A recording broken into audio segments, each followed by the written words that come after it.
many fighters have reached out to you just seeing the move you've made, especially with the timing of what's happening in the lightweight division in the UFC? Not just me, but to one championship alone. Hundreds. You guys are gonna.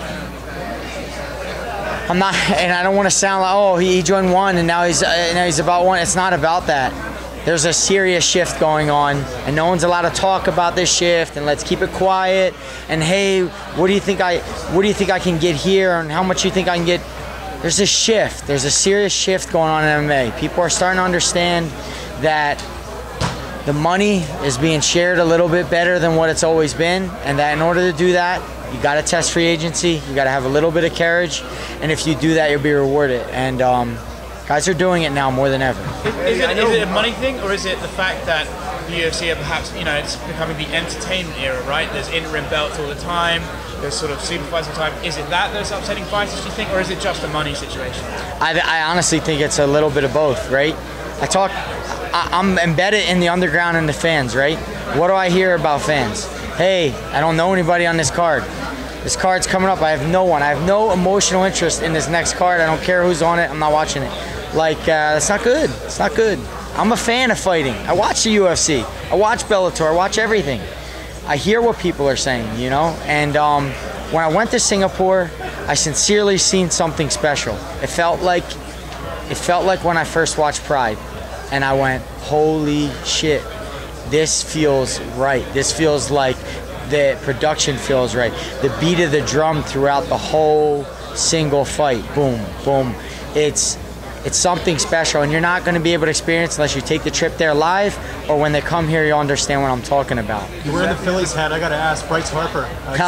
Huge deal, huh? Do you think it's too much, a little restrictive, if you're the Phillies? No such thing as too much for an athlete. You're never going to hear me saying athletes getting too much money. You're not going to hear that out of my mouth. What's the biggest incentive besides, the monetary compensation? Because that's a lot of travel. That's a rigorous schedule that you have. What's the what? I'm sorry. The biggest incentive besides, the better pay.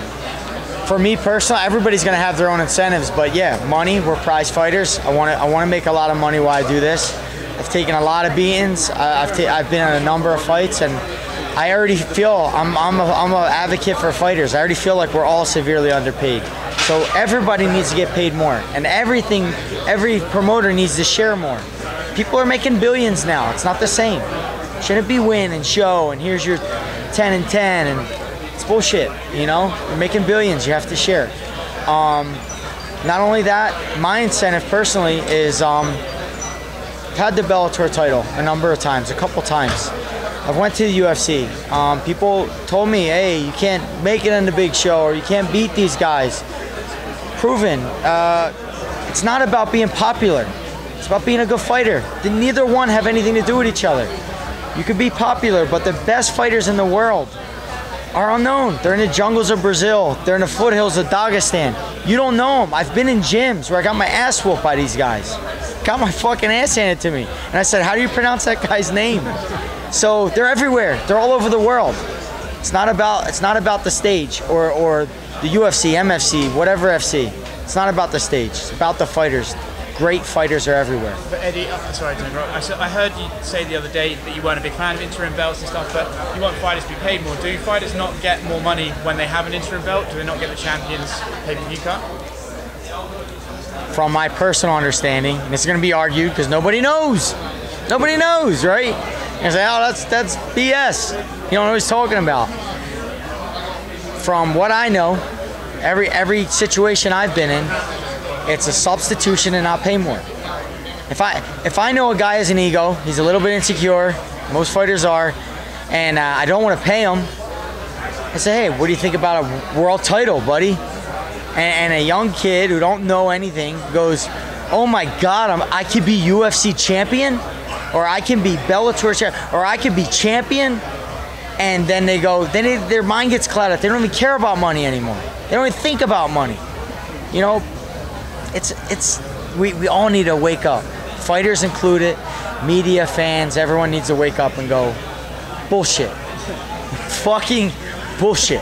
We all know it is. Everybody peets around and doesn't whispers bullshit, but we need to call bullshit, and we need to say, just pay the guy.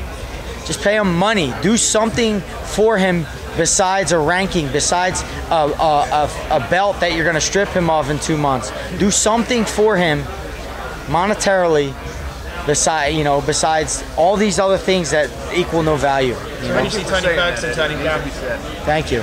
When you see Tony Ferguson turning down interim title fights, then we don't know the reason why, but he apparently wasn't interested in Tony Ferguson, could you imagine? Could you imagine? That's the saddest story.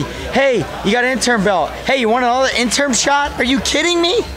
Are you guys kidding me? No one's talking about this. 2 interim shots without a real title?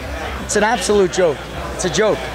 It's gone too far, and something needs to be said. And I'm glad for Tony. What'd he do? He flipped him the bird and said, "Not happening. I want the real belt," and he deserves it. He deserves the shot. So it's good that fighters are speaking up now and saying things.